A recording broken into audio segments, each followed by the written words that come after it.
At the Paris Motor Show a year ago, Mercedes-Benz declared plans to dispatch an all-electric submarque called EQ.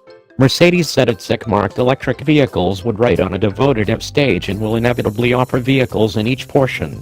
Be that as it may, with Mercedes betting everything on EVs, it might need to change where it delivers its fuel-controlled autos.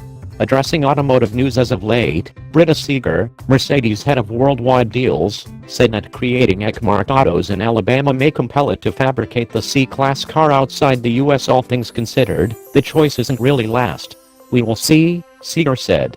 The most essential point for us was to ensure we have the EQ creation in the US on the off chance that you have electric versatility. It bodes well to go extremely provincial since you need to keep away from immense transportation.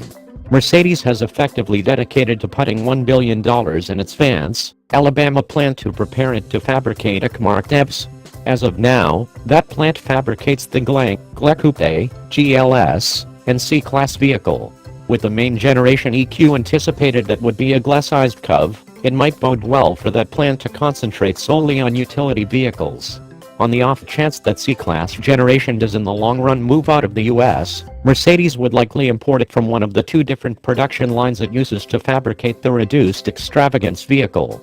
By 2025, the German automaker trusts the EQ sub-brand could represent 15 to 25% of its worldwide deals.